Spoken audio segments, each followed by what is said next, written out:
kita berdoa. Sungguh kami yakin Tuhan Engkau beserta kami. Roh Kudus yang terus tinggal di dalam diri kami menjadi jaminan bahwa Engkau beserta dengan kami, bahkan di dalam ibadah ini. Sebelum kami membuka kitab suci, biarlah Roh Kudus menuntun kami untuk membuka hati kami. Karena dengan itu Roh-Mu akan bekerja leluasa, memberitahu kepada kami apa yang benar, bahkan menuntun kami di tengah goncangan hidup yang kami alami, kesulitan-kesulitan hidup yang kami alami. Berbicaralah ya Tuhan, pakailah hamba-Mu, atur segala pembicaraannya, dan kami semua yang mendengar. Biarlah kami sungguh-sungguh percaya Engkau yang menuntun kami untuk membaca dan merenungkan firman-Mu. Demi Kristus Tuhan kami berdoa. Amin. Shalom jemaat yang dikasihi Tuhan. Saya mengapresiasi tim ibadah ya. Dan kita semua yang pagi ini saya mendengar Bapak Ibu menyanyi dengan lantang ya. Sungguh karena tuntunan Tuhan saja kita bisa beribadah memuji Tuhan, dan melalui puji-pujian, melalui apapun yang kita lakukan di dalam ibadah ini menolong kita untuk mengingat anugerah Tuhan yang besar bagi kita. Bapak Ibu, hari ini kita akan merenungkan sebuah tema doa imam besar. Teks yang mendasarinya itu dari Yohanes 17. Ini adalah doa Yesus, doa yang cukup panjang, dan hari ini kita tidak akan baca semua, sehingga kita akan melihat overview-nya paling tidak nanti di dalam perenungan kita bersama. Saya ingin mendahului khotbah hari ini dengan istilah yang hari ini sering kita dengar, yaitu ghosting. Ya, ini anak-anak muda paling peka dengan istilah ini. Apa itu ghosting?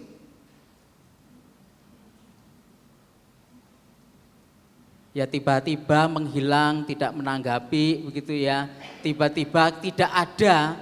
Padahal kemarin masih ada, masih WhatsAppan, masih DM-an, tetapi tiba-tiba tidak ada. Ghosting gitu ya. Nah, Tuhan Yesus itu tidak ghosting kita. Hari ini kita mungkin menghadapi pergumulan-pergumulan di dalam pekerjaan, di dalam keluarga, di dalam apapun yang kita jalani hari ini. Kemarin saya berbincang dengan seorang kepala cabang bank begitu ya. Dia mengatakan, Pak, sekarang cari nasabah susah, apalagi di daerah itu ya. Lalu saya juga bertemu dengan seorang ibu yang mengatakan, kami membuka usaha pegadaian, surat kami legal, tetapi kami dipanggil pihak Polda, ditanya-tanyai. Waktu ditanyai katanya, ditanya satu pertanyaan, habis itu diamnya setengah jam. Pertanyaan kedua diamnya 1 jam. Jadi emosinya terkuras, ini mau ngapain sebenarnya gitu ya. Ini saya usaha baik-baik, suratnya legal, tapi kelihatannya ya kok dicari-cari kesalahan. Bapak Ibu, hari ini ketika kita memiliki uang gitu ya, diam, PPATK bisa bekukan gitu. Sebenarnya PPATK itu lembaga atau kulkas gitu ya, yang tiba-tiba membekukan uang kita. Ketika kita melakukan satu gerak di mana-mana kita kena pajak, betul tidak? Kita mau beli apa kena pajak, kita mau parkir di mana begitu ya, pajaknya mungkin jenisnya berbeda gitu. Kita diam, kita tidak diperhatikan malahan. Itulah situasi dunia yang kita jalani hari ini. Tetapi Yesus bukan ghosting kita. Dia memperhatikan kita. Nah, bagian ini menunjukkan kepada kita sebenarnya ketika kita membaca secara keseluruhan Yohanes 17 itu bagian dari percakapan perpisahan Yesus ya, farewell discourse. Dia akan kemudian disalibkan dan meninggalkan murid-muridnya karena dia bangkit dan naik ke surga.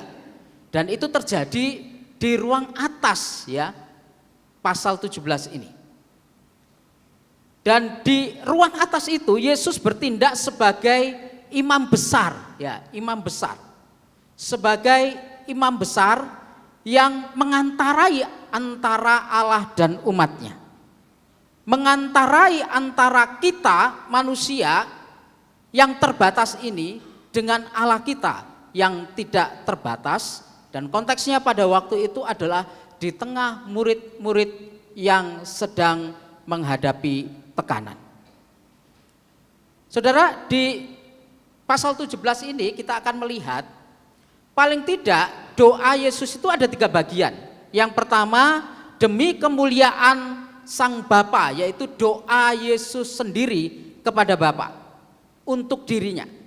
Lalu bagian kedua adalah demi murid-muridnya atau Tuhan Yesus berdoa bagi murid-muridnya untuk dipelihara, untuk dilindungi. Dan bagian ketiga itu berbicara tentang doa Yesus bagi semua orang percaya. Berarti termasuk kita. Nah, kita akan melihat satu persatu.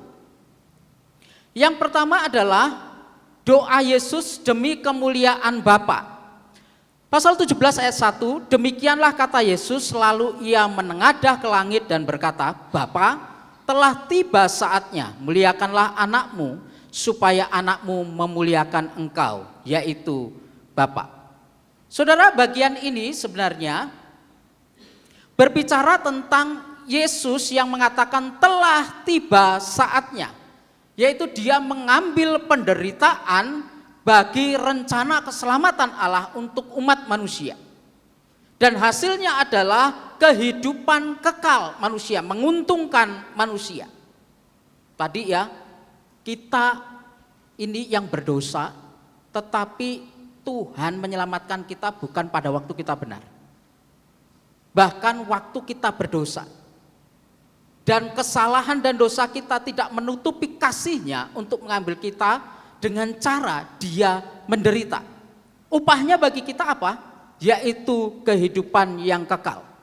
Dulu kita terbatas karena dosa-dosa kita untuk berelasi dengan Allah. Sekarang hasilnya adalah kita berelasi dengan Allah. Itu wujud telah tiba saatnya Yesus mengambil penderitaan. Nah, bagaimana caranya? Yesus mengambil penderitaan hingga menyelesaikannya. Pekerjaan yang diberikan kepadaku, kata dia, ayat yang keempat, untuk kulakukan itu diselesaikan. Jadi Tuhan Yesus bukan hanya melakukan sesuatu, tetapi melakukan sesuatu sampai menyelesaikan.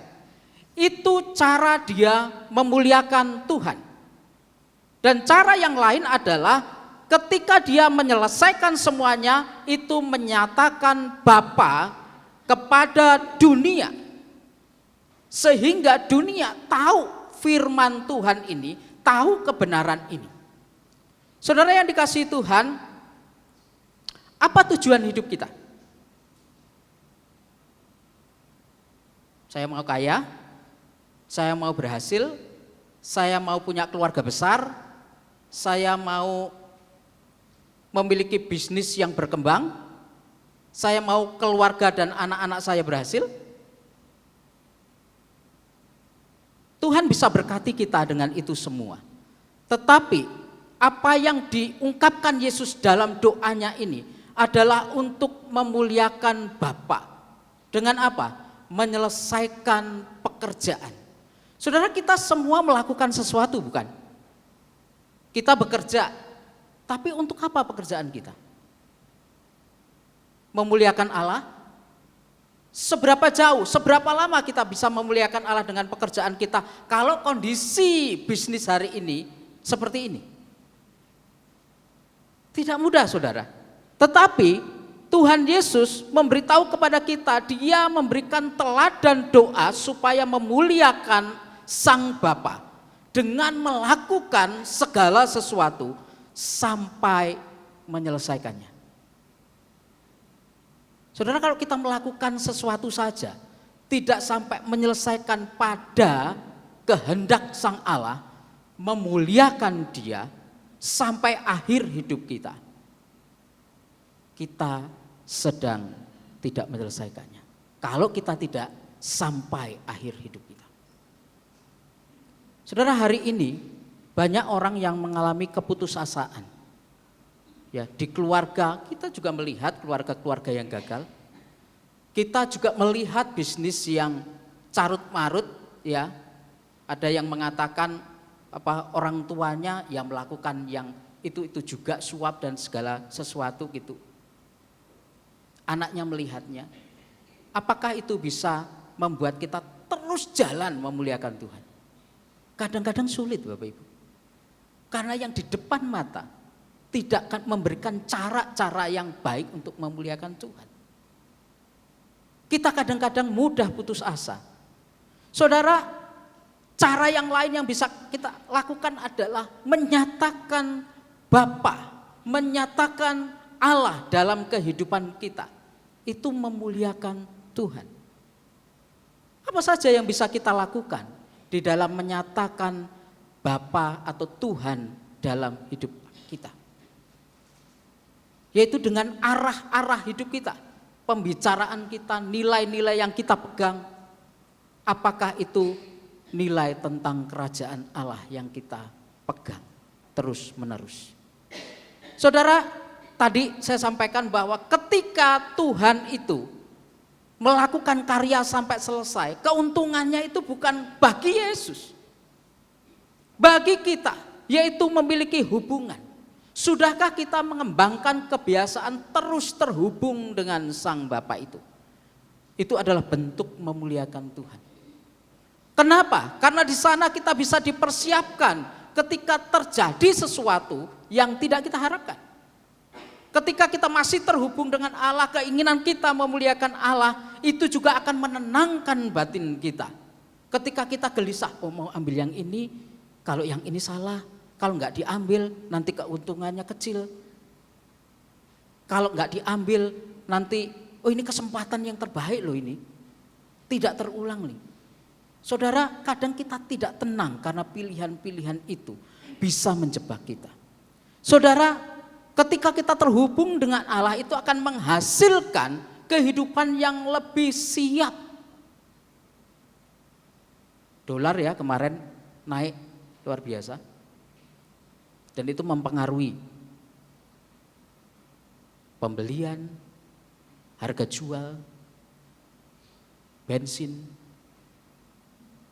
Saudara, dunia yang kita hidupi hari ini tidak aman, ada peperangan. Bagaimana kita bisa tenang?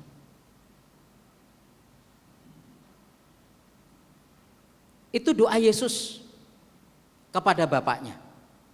Lalu yang kedua, saudara, doa Yesus bagi murid-muridnya atau demi murid-muridnya. Yohanes 17 ayat 9 sampai 19 itu adalah bagian kedua doa Yesus bagi murid-muridnya. Ayat 9, aku berdoa untuk mereka bukan untuk dunia. Aku berdoa tetapi untuk mereka yang telah Engkau berikan kepadaku sebab mereka adalah milikmu. Saudara, bagian ini menunjukkan tujuan doa Yesus itu untuk siapa sih? Untuk mereka, yaitu murid-muridnya yang diserahkan Bapa kepadanya untuk menjadi bagian orang-orang yang diselamatkan. Karena itu adalah milik Bapa dan itu dipasrahkan kepada Yesus untuk include di dalam keselamatan Yesus Kristus. Saudara, ini adalah bagian pendahuluan. Sebenarnya isi doanya Yesus itu mulai ayat 11 sebenarnya. Nah, mengapa Tuhan Yesus berdoa untuk mereka, bukan untuk dunia? Tuhan Yesus tidak mendoakan dunia ini baik-baik saja ya, tidak ada masalah, tidak ada peperangan, tidak ada harga-harga yang naik, semua baik-baik saja. Bukan, tetapi Tuhan Yesus mendoakan murid-muridnya. Apa tujuannya? Supaya mereka itu siap. Kemarin kita sudah merenungkan ya di gereja kita, selain tema-tema tematik ya dalam khotbah, juga eksposisi Yohanes. Kemarin kita membahas pasal 16 itu tentang kebencian dunia. Saudara, kita sedang menghadapi itu. Dan disinilah Tuhan Yesus mempersiapkan murid-muridnya supaya siap dalam keadaan yang tidak baik-baik saja. Dan bukan untuk dunia, Tuhan Yesus berdoa, tetapi bagi murid-muridnya. Bukan berarti Tuhan Yesus tidak sayang kepada dunia ini. Dia ingin dunia ini pulih. Tetapi prioritas bukanlah eksklusivitas. Yesus berdoa bagi murid-muridnya bukan berarti Yesus tidak sayang kepada dunia. Di sanalah murid-murid diminta untuk tadi poin pertama, tetap memuliakan Allah. Ketika mereka mengakui Yesus sebagai Allah, murid-murid tetap memuliakan Allah karena di dalam kesulitan, kebencian, pengucilan, mereka tetap siap menjalani itu semua. Saudara yang dikasihi Tuhan, isi doa Yesus apa? Isi doa Yesus adalah dimulai ayat 11b, ya Bapa yang kudus, jagalah mereka dalam namamu, yaitu nama yang telah engkau berikan kepadaku, sehingga ayat 19, supaya mereka menjadi satu. Ayat 26 menunjukkan itu, dan ayat-ayat di bawahnya juga menunjukkan doa Yesus supaya mereka tetap menjadi satu. Saudara, bagian ini menunjukkan bahwa Yesus itu sedang menyerahkan murid-murid ke dalam tangan Bapa, yaitu yang berotoritas. Sehingga meskipun mereka menghadapi resiko-resiko, mereka didoakan Yesus tetap terpelihara. Saudara, kita yang memiliki anak yang ada di luar kota, apakah kita bisa menjaga mereka 24 jam? Sulit ya Bapak Ibu ya? Sulit. Apa yang bisa kita lakukan? Paling tidak mendoakan supaya Tuhan pelihara mereka. Betul? Itulah yang dilakukan Yesus. Yesus akan segera pergi meninggalkan mereka, dan di waktu itulah Dia kasih tahu, aku sudah melihara mereka selama di dunia ini, sekarang aku serahkan kepadamu yang Bapa, yang berotoritas, yang penuh kuasa, yang menjaga tanpa jeda. Saudara yang terkasih, dunia ini tidak ada yang tidak beresiko. Kita keluar dari gedung ini, ada resikonya. Di kamar mandi, ada resikonya. Nganter anak sekolah atau kita bersekolah, ada resikonya. Berbisnis ada resikonya. Tetapi cara Tuhan Yesus bagi murid-muridnya, bagi kita adalah menyerahkan kepada Sang Bapa yang punya otoritas, dan otoritasnya itu tidak bisa dibatasi, akan memelihara hidup kita. Dengan kata lain, selama kita di tangan yang berkuasa, maka hidup kita aman-aman saja. Amin. Saudara percaya itu? Ketika kita didoakan Tuhan Yesus dan mempercayakan hidup kita kepada Sang Bapa, maka keadaan kita aman-aman saja. Tujuannya apa sih? Tuhan Yesus mendoakan supaya menjaga mereka, supaya mereka menjadi satu. Tetap menjadi satu. Murid-murid pada waktu itu tercerai-berai, mereka mengalami penganiayaan, bahkan melihat sang guru mereka sendiri itu diadili, disengsarakan, dan beberapa dari mereka pergi. Malah hampir semua pergi. Tetapi Tuhan Yesus tetap mendoakan mereka supaya tetap bersatu. Saudara, mungkin di antara kita ada yang perantau ya. Saya dari usia 17-18 merantau. Ketika ketemu sesama daerah, saya berasal dari Lampung. Dari mana? Oh, dari Lampung. Itu seolah-olah kita ini sudah kenal lama. Padahal di Lampung enggak pernah ngobrol, enggak pernah ketemu. Tapi begitu di tempat perantauan, itu seolah-olah kita punya identitas yang sama. Itulah yang diharapkan Yesus. Tetap bersatu. Bahwa kita adalah murid-murid Tuhan yang menghadapi resiko-resiko, tetapi diharapkan tetap bersatu. Tujuan Yesus yang kedua adalah supaya mereka mendapatkan keselamatan, yaitu aman-aman saja.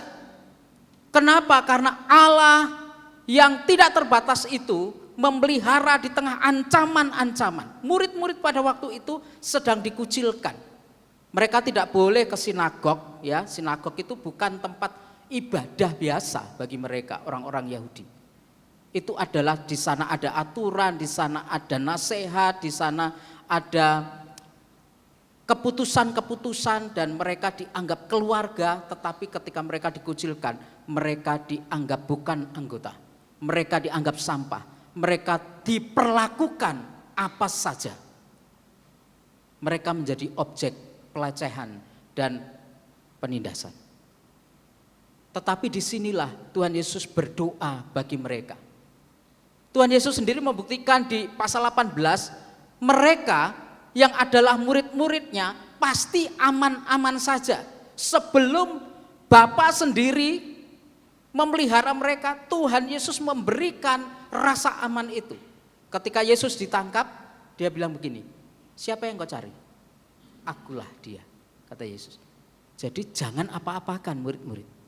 Saudara, Tuhan Yesus membuktikan bahwa murid-murid aman saja.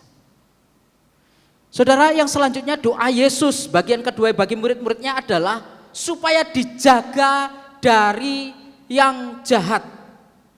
Supaya dijaga dari yang jahat. Ayat 15, aku tidak meminta supaya engkau mengambil mereka dari dunia, tetapi supaya engkau menjaga mereka dari yang jahat. Doa Tuhan Yesus itu bukan mengambil mereka dari dunia, tetapi mereka didoakan supaya tetap dijaga dari yang jahat. Selain doa Tuhan Yesus mengharapkan perlindungan, doa Tuhan Yesus itu adalah supaya mereka tidak mengalami kecemaran dunia ini. Dunia ini, ya, dunia yang dipakai di sana adalah semangat yang memberontak terhadap Allah, dan itu tergambar kepada orang-orang yang betul-betul tidak suka pekerjaan Tuhan, tidak suka akan apa karya Tuhan, tidak suka Yesus sendiri sehingga dia disalib. Dan itu tercermin kepada orang-orang yang ada pada waktu itu, bahkan hari ini.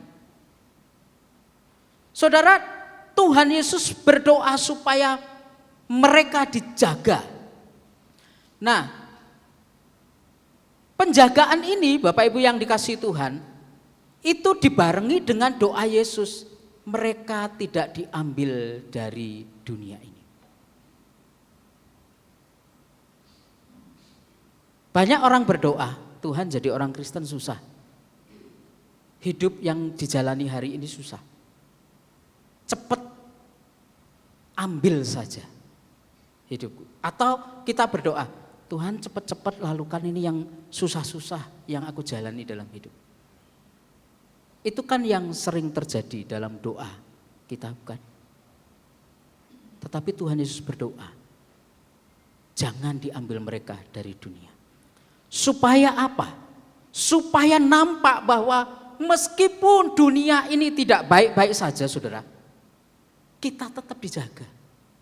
Saudara, kalau kita hari ini sampai hari ini baik-baik saja, bukankah itu penjagaan Tuhan dari dunia ini?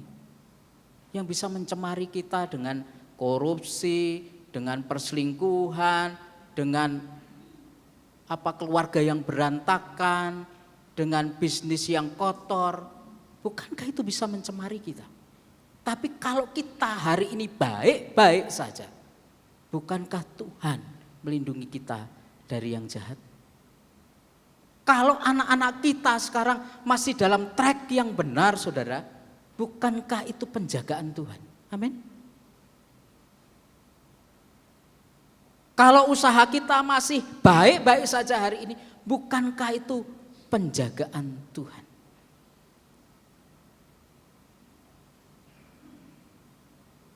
Yang berikutnya doa Tuhan Yesus di bagian kedua ini bagi murid-muridnya adalah supaya dikuduskan di dalam kebenaran.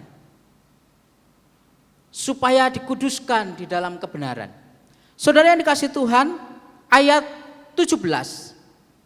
Ayat yang kita baca bersama-sama tadi, kuduskanlah mereka dalam kebenaran, firman-Mu itulah kebenaran. Ayat 19, aku menguduskan diriku. Nah, kata kuduskanlah itu berarti dipisahkan dari dosa, kemudian dipisahkan bagi atau untuk Allah. Di dalam Yesus dengan sarana firman-Nya. Saudara, di bagian ini menunjukkan bahwa Tuhan Yesus berdoa di tengah-tengah dunia yang cemar, yang kotor, yang penuh dosa, yang mengancam kita, yang bisa menjebak kita. Tuhan Yesus berdoa, kuduskanlah mereka dalam kebenaran. Firman-Mu adalah kebenaran. Jadi Tuhan Yesus tidak berdoa begini, kebenaran adalah firman. Bukan. Tapi firman-Mu adalah kebenaran. Kenapa? Karena firman yang jadi manusia juga kebenaran. Roh Kudus adalah roh kebenaran. Tetapi firman ini adalah firman yang memberikan kepada kita kebenaran, menuntun kepada kebenaran. Karena di dunia ini banyak kebenaran. Barna Group itu melakukan sebuah survei, ya. Salah satunya adalah ketika dia melakukan survei di Amerika, 54% orang di Amerika ya, hidup posmo. Semangat posmo adalah kebenaran itu relatif. Berarti ada kebenaran, banyak kebenaran. Tetapi Tuhan Yesus menggunakan ini, firman-Mu itulah kebenaran. Itu bukan satu-satunya kebenaran. Karena ada Yesus, ada Roh Kudus. Saudara, kita bisa baca firman kapanpun, akhirnya jadi tahu. Tetapi belum tentu menghidupinya. Karena kita lupa minta tuntunan Roh Kudus untuk melakukannya. Kita bisa membaca firman dan kita menemukan nasihat-nasihat yang baik. Tetapi belum tentu kita disentuh oleh kabar baik, yaitu kebenaran Injil. Yesus mati, Yesus bangkit menyelamatkan kita. Dan itu menjadi bekal kita menjalani kehidupan supaya dipisahkan bagi Allah. Saudara, setelah manusia jatuh dalam dosa, kondisi hati kita itu mudah terpengaruh dari luar. Betul tidak? Gampang sekali terdistraksi. Kita sudah mau melakukan yang benar ya, bisnis yang benar, menjalani kehidupan berkeluarga, berumah tangga yang benar. Tapi begitu ada distrak sedikit, kita sudah mulai goyah. Dan firman ini menuntun kita pada kebenaran untuk kita tetap hidup kudus di dalam kebenaran itu. Apa perubahan hidup kita yang sudah dilihat oleh keluarga kita? Ada orang ditanya, setelah kamu percaya Yesus apa yang berubah? Tokoku makin rame. Jadi percaya Yesus, mentalnya kayak Gunung Kawi, supaya tokonya rame. Tidak salah, itu berkat Bapak Ibu. Tetapi kalau itu saja, tidak menjadikan kehidupan kita berbeda dengan yang lain. Saudara yang terkasih, dunia ini memberikan kecemaran, tetapi kita dipanggil supaya kita tidak sama dengan dunia ini. Charles Spurgeon, ya, pengkhotbah terkenal, mengapa kekristenan tidak berdampak besar bagi dunia? Dia kemudian menjawab sendiri, karena dunia sudah berdampak besar bagi gereja. Jadi podo wae. Kita diharapkan untuk tidak cemar, tetap bertahan meskipun sulit menghadapi kehidupan yang benar. Injil harus selalu menjadi lensa kita. Roh Kudus selalu harus kita mintain tolong untuk menuntun kita. Bukan hanya memberikan nasihat-nasihat, tetapi menunjukkan kehidupan yang betul-betul kudus di hadapan Tuhan. Yesus juga menguduskan dirinya. Untuk apa? Memberikan teladan. Dia mengerjakan itu kehidupan selama di dunia bahkan disalibkan, mati, dibangkitkan untuk membereskan semua urusan-urusan kecemaran di dunia ini. Dan itulah yang harusnya membawa kita menjadi modal. Tuhan Yesus sudah memenangkan kita. Kita tinggal menjalaninya. Hidup kudus bagi Tuhan. Saudara, karena itu jadikan firman Tuhan menjadi standar kebenaran terus-menerus. Seorang penggiat pendidikan, ya, Charlotte Priyatna, kita sering mendengar mungkin ceramah-ceramahnya. Salah satu apa yang dia sampaikan itu, orang tua yang sibuk ya, bekerja, apapun yang kita lakukan sibuk dan tidak punya waktu untuk mendidik anak-anak dalam firman, maka dia akan lebih sibuk nantinya membereskan hidup mereka yang kacau. Jadi firman penting. Firman itu penting. Yang ketiga, saudara, doa Yesus yang terakhir adalah demi kita semua, demi orang-orang percaya. Ayat 20. Bukan untuk mereka ini saja aku berdoa, tetapi juga untuk orang-orang yang percaya kepadaku melalui pemberitaan mereka. Saudara, bagian ini menunjukkan kepada kita bahwa Tuhan Yesus berdoa bagi orang-orang percaya, bahkan bagi orang-orang yang akan percaya oleh pemberitaan Injil murid-murid. Doanya apa sih? Ayat 21a, supaya mereka menjadi satu, sama seperti engkau di dalam aku dan aku di dalam engkau Bapa. Saudara, doa Tuhan Yesus ini adalah doa yang memberikan model tentang kesatuan, yaitu Allah Tritunggal, sama seperti aku dan Bapa. Dan bagian berikutnya ayat 23a itu, aku di dalam mereka. Seorang yang percaya Yesus adalah pekerjaan Roh Kudus, dan itu menunjukkan Allah Tritunggal itu bekerja dan menunjukkan model kesatuan. Saudara, hari ini model inilah yang harus dipakai, dan ini menjadi doa Tuhan Yesus supaya orang-orang percaya itu bersatu, harmonis. Kita dari latar belakang berbeda, Bapak Ibu. Kita akui itu. Cara ngomong berbeda, cara berpikir berbeda, kemudian mengambil keputusan juga berbeda-beda begitu. Tetapi kita diharapkan tetap harmonis. Dan model itu adalah kesatuan kekal Allah Tritunggal. Berarti ini memberitahu kepada kita bahwa kesatuan itu bukan kita yang menciptakan, kita hanya merawat. Bapak Ibu, kita dikumpulkan di sini dari berbagai tempat, berbagai bangsa, suku bangsa. Kita menjadi satu, anak Tuhan yang mengumpulkan Allah di dalam Yesus Kristus. Dan kita tinggal merawat. Kemudian tujuan berikutnya adalah aku di dalam mereka. Komunitas yang berbeda suku dan latar belakang yang hidup dalam kasih yang sama kepada Yesus Kristus. Saudara, ini adalah sumber kesatuan.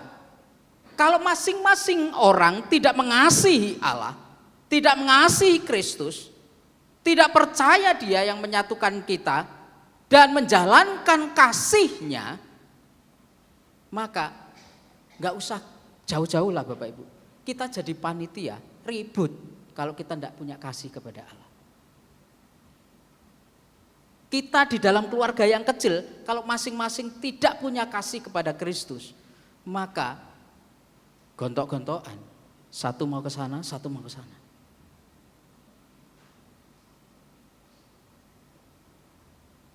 Seperti bangun segitiga, Yesus di atas, kita masing-masing mengasihi Dia.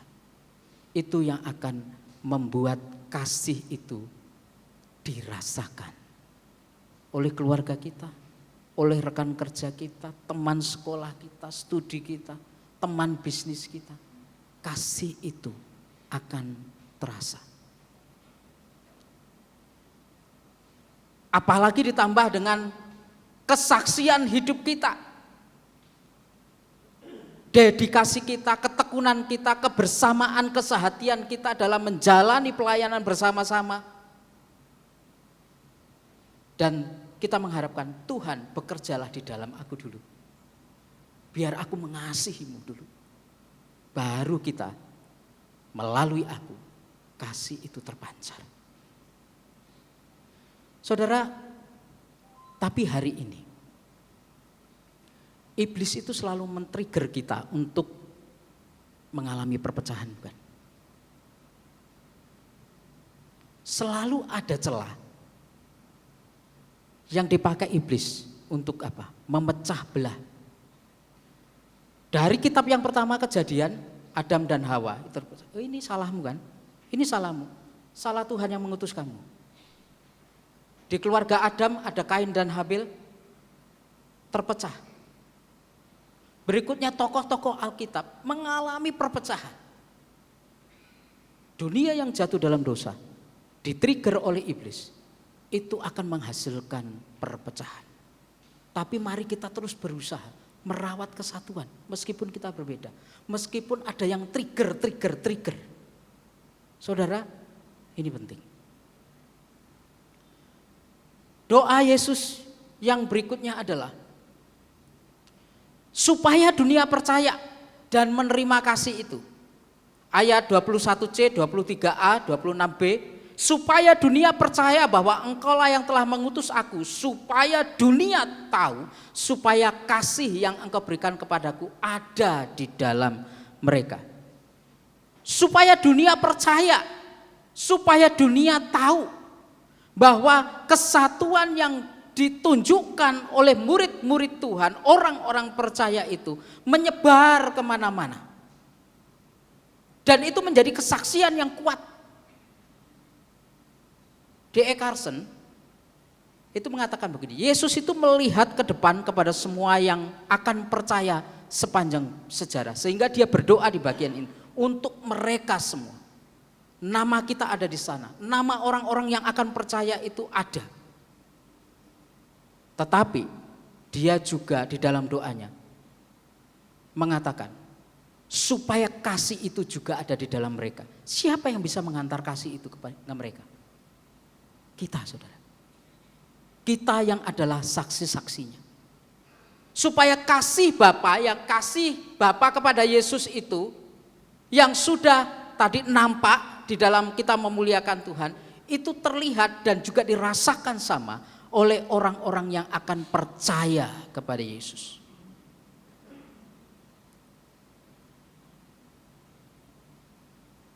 Saudara, waktu kita menjadi sebuah keluarga di tempat tertentu, kita adalah saksi hidup. Ketika kita punya usaha, itu adalah sebuah kesaksian dalam usaha kita.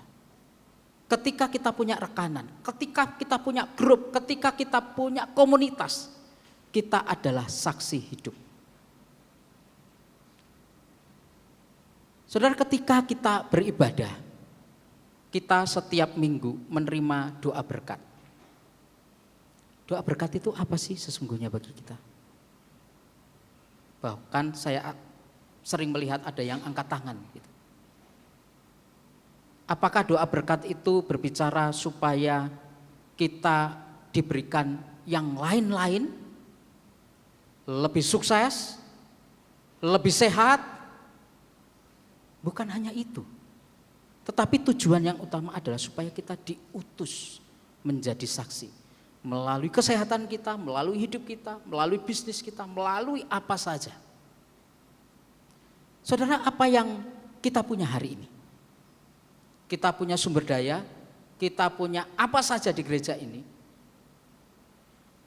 Kalau kita hanya berpikir secara sempit untuk 2.000 anggota gereja kita, misi Tuhan kita kecilkan. Kita diminta untuk keluar ke tengah-tengah dunia ini yang berjuta-juta manusia yang belum mengenal kasih Allah. Kita diutus ke sana. Untuk apa? Untuk supaya mereka kasih Allah itu berdiam di sana. Gereja saya umpamakan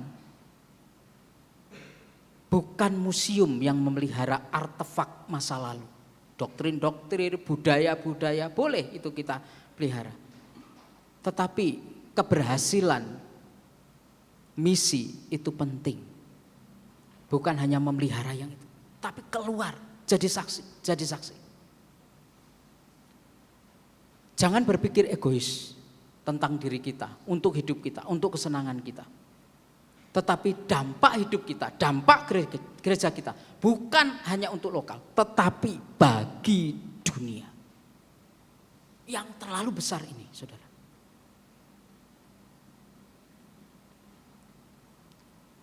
Dan jangan khawatir, Yesus berdoa memelihara hidup kita, sehingga keberhasilan misi Kristus menjamin misi kita. Karena misi kita sama dengan misi Kristus. Kita jadi saksi. Kita berdampak bagi dunia ini dengan melakukan apa yang benar, apa yang baik. Saudara, biarlah kita juga berdoa, Tuhan bekerjalah di dalam aku dan melalui aku. Kita bersyukur, saudara, gereja kita memiliki proyek-proyek misi. Kita sungguh syukuri sampai hari ini. Tapi mari kita lebih terlibat, lebih meluas, menjangkau. Menjalankan misi seperti yang Allah ingini. Saudara, kalau hari ini kita bisa hidup baik-baik saja menjadi terang, itu bukan saingan kegelapan. Tetapi menaklukkan kegelapan dengan cahaya kesaksian hidup kita. Dunia hari ini menuntun langkah-langkah mereka pada yang sesat. Kalau saya buka ya, apa yang dilakukan Josh Barna, itu mengejutkan kita. Orang hidup dengan keinginannya sendiri, dengan kesenangannya sendiri. Tetapi kita diminta supaya kita menggarami itu, menggarami mereka. Jadi saudara, hari ini mari kita menjawab 3 pertanyaan refleksi ini secara pribadi. Saat kita menghadapi kesulitan hidup, apakah respon kita yang terutama panik? Ataukah kita yakin bahwa Yesus sudah mendoakan kita terlebih dahulu untuk tetap bisa memuliakan Sang Bapa?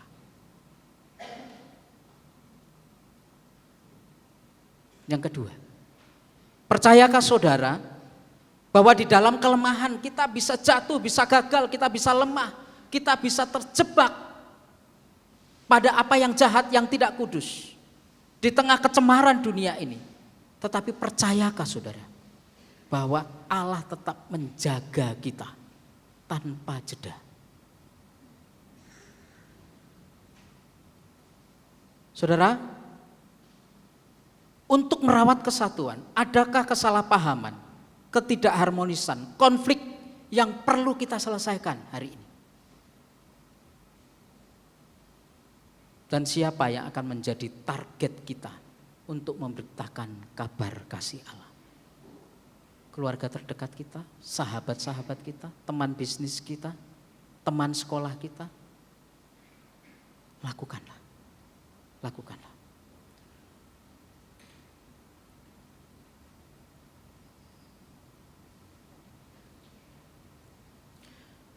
Saudara, saya menutup dengan ini.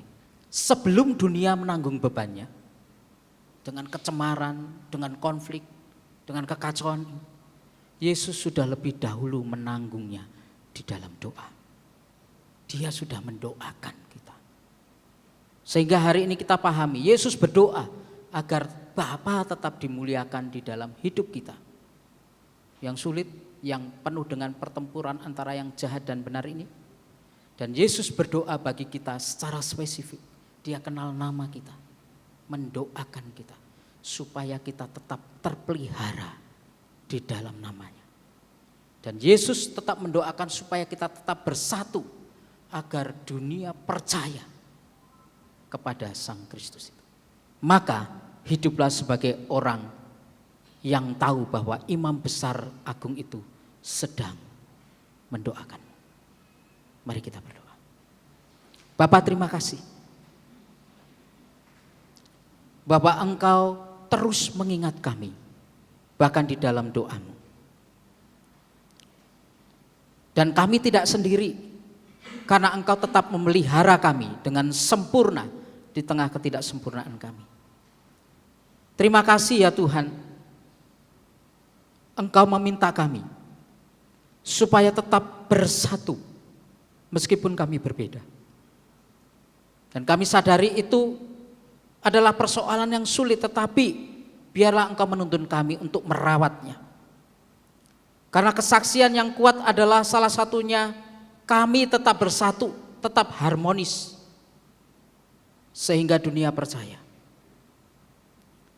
Kalau hari ini Tuhan, kami belum melibatkan diri, ampuni kami dan tolong kami supaya kami bisa berbaur kepada dunia, tapi bukan jadi duniawi, tetapi kami menggarami, menjadi saksi Tuhan.